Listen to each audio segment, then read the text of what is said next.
हरिओम। मैं श्रीकांत शर्मा आप सभी का स्वागत करता हूं अपने चैनल में। आज एक महत्वपूर्ण ज्योतिषीय टिप्स पे चर्चा करेंगे कि आजीविका का विचार किस तरह से किया जाता है। जैसा हम सभी जानते हैं कि कुंडली हमारे संचित कर्मों को बताता है। जो भी हम पुराने कर्म करते हुए जितने भी जन्म हुए हैं, सारे जन्मों को ये वर्तमान की जो कुंडली है हमारे पूर्व जन्म के संचित कर्मों को बताता है। कोई भी जातक जब जन्म लेता है तो जन्म के समय वह ये शरीर को लेके आता है। उसी तरह से जन्मकालीन दशा भी उस आत्मा को लेकर के आता है। पूर्व जन्म के कर्मों के अनुसार जिस प्रकार से उसे मानव का शरीर मिलता है, योनि प्राप्त होता है, उसी प्रकार से पूर्व संचित कर्मों के हिसाब से उसे इस जन्म में भोग्य दशा मिलता है। जन्मकालीन दशा का बहुत ही महत्व है, क्योंकि जन्मकालीन दशा ही हमारे कर्मों को, हमारे वर्तमान जन्म में हम किस तरह के कर्म करेंगे उसको दर्शाता है। आज इसी पर चर्चा करेंगे। जो आपको अपने कुंडली या किसी भी कुंडली पे आप लगाकर देखेंगे तो उसका पूर्ण फल आपको प्राप्त होगा। इसके नियम बहुत ही सरल है, उसको बहुत ही सरल विधि से समझाया गया है। आप बस उसे समझने का प्रयास करें। जन्मकालीन दशा या उसे हम राशि का स्वामी, चंद्र राशि के स्वामी ही हमारा जन्मकालीन दशा होता है। महर्षि पराशर ने विंशोत्तरी महादशा का महत्व सबसे अधिक दिया है। विंशोत्तरी महादशा जो 120 वर्ष का होता है। जैसे जातक जन्म लेता है तो उसे एक जन्मकालीन दशा मिलती है। जैसा किसी का सूर्य के जन्म हुआ तो उस समय सूर्य की महादशा चल रहा था, तो उसके संचित कर्मों को हम सूर्य की महादशा हमारे लग्न कुंडली में किस भाव में बैठा है और हमारे नवांश कुंडली में किस भाव में बैठा है वह उसे दर्शाता है। जो भी दशमांश कुंडली में जिस भाव में बैठा है उसे दर्शाता है, क्योंकि दशमांश कुंडली हमारे प्रोफेशन को बताता है। हमारे प्रोफेशन किस तरह का हमारा कार्य होगा। तो इस वर्तमान जो जन्म हुआ है मनुष्य का, जब मनुष्य जन्म लेता है तो शरीर के साथ साथ वह आत्मा एक जन्मकालीन दशा लेके आती है। तो उस दशा को हम दशमांश कुंडली में देखेंगे क्या स्थिति है, क्योंकि दशमांश कुंडली हमारे प्रोफेशन को बताता है, हमारे कर्म को बताता है कि इस जन्म में हमारा कर्म कैसे होगा। तो मैं आपको दो कुंडलियों के माध्यम से आपको समझाऊंगा जो बहुत ही रोचक है। तो सबसे पहले हमें उसकी कंडीशन को लग्न कुंडली में देखना चाहिए।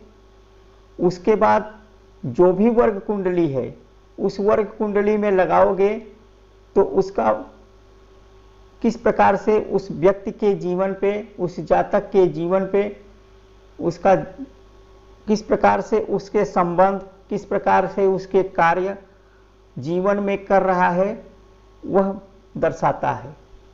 तो सबसे पहले एक कुंडली हम लेते हैं। जैसे स्क्रीन पे आप देख सकते हैं, ये हमारे भारत के प्रधानमंत्री श्री लाल बहादुर शास्त्री जी का कुंडली है। उनका जन्म 9 अक्टूबर 1994 11:35 वाराणसी का जन्म है। इनका जन्मकालीन दशा सूर्य के महादशा में इनका जन्म हुआ था। तो लग्न कुंडली में सबसे पहले हम लग्न कुंडली में देखेंगे, लग्न कुंडली में सूर्य की स्थिति क्या है। लग्न कुंडली में सूर्य दशम भाव में बैठा हुआ है। दशम का सूर्य अपने मित्र बुध के साथ बैठा है। चूंकि यहां पर भाग्येश होकर के सूर्य दशम में बैठा है और दशमेश का स्वामी स्वयं दशम में बैठा है, यहां पे राजयोग का निर्माण हो रहा है।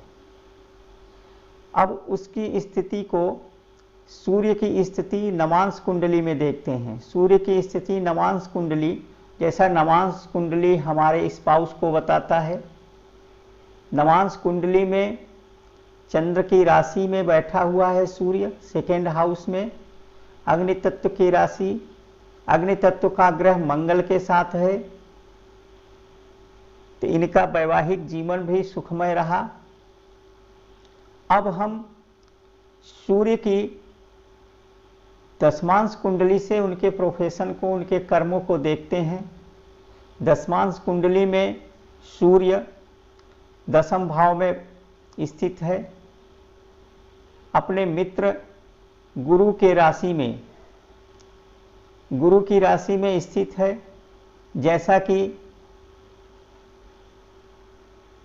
शास्त्री जी का जन्म एक सामान्य परिवार में हुआ, लेकिन वे भारत के प्रधानमंत्री बने, तो उनका कर्म जो है बहुत ही उत्तम रहा तथा वे उच्चतम, क्योंकि दशम भाव हमारे सर्वोच्च पद को दर्शाता है और दशमांश कुंडली हमारे प्रोफेशन को भी बताता है। तो यहाँ पे सूर्य दशम में स्थित है। अब एक दूसरा कुंडली लेते हैं, श्रीमती इंदिरा गांधी जी की कुंडली। श्रीमती इंदिरा गांधी जी का कुंडली लेते हैं। इनका जो है दशमांश कुंडली को भी हम निकाल लेते हैं। इनका दशमांश कुंडली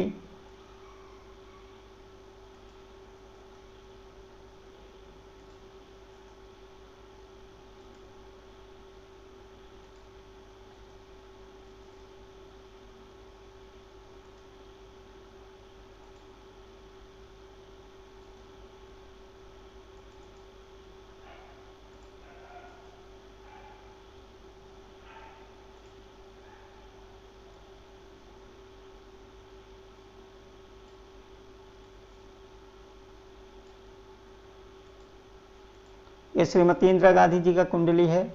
इनका भी जन्मकालीन दशा जो है सूर्य की ही दशा में श्रीमती गांधी जी का जन्म हुआ था। लग्न कुंडली में सूर्य पंचम भाव में विराजमान है, इस पे गुरु की दृष्टि है। गुरु की दृष्टि होने के कारण पंचम भाव में सूर्य। अब नवांश कुंडली में देखते हैं। नवांश कुंडली में सूर्य की स्थिति, जैसा कि नवांश कुंडली स्पाउस को बताता है, नवांश कुंडली में सूर्य छठे भाव में मंगल के साथ स्थित है। छठे भाव में मंगल का, सूर्य का होना ठीक नहीं है। यह स्वराशि का है, लेकिन छठा भाव विवादों को बताता है। जैसा कि श्रीमती गांधी जी का वैवाहिक जीवन ठीक नहीं रहा, एक दूसरे से वो लंबे समय तक अलग रहे, विवादों में गुजरा। फिर हम दशमांश कुंडली में देखते हैं। जैसा कि दशमांश कुंडली उनके कर्मों को दिखाता है, उनकी ऊंचाइयों को दिखाता है। तो दशमांश कुंडली यहाँ पर सूर्य स्वराशि का होके भाग्य स्थान में बैठा है। जैसा कि श्रीमती इंदिरा गांधी जी का दशमांश कुंडली में सूर्य स्वराशि का होके भाग्य स्थान पे बैठा है यहाँ पे, और इस पर किसी भी ग्रह का कुप्रभाव नहीं है, जिसके कारण इन्हें ऊंचाइयां प्राप्त हुआ। भारत के सर्वोच्च पद पर ये आसीन हुई। तो इस प्रकार से किसी भी व्यक्ति को अपने प्रोफेशन को देखना है तो प्रोफेशन देखने के लिए जन्मकालीन दशा, लग्न कुंडली और दशमांश कुंडली में लगा करके आप देख सकते हैं। किसी भी प्रकार का ज्योतिषी सलाह लेना हो तो आप हमारे व्हाट्सएप नंबर पर संपर्क कर सकते हैं। कृपया हमारे चैनल को लाइक एवं सब्सक्राइब करें। आपका किया हुआ लाइक हमें प्रोत्साहित करता है। धन्यवाद।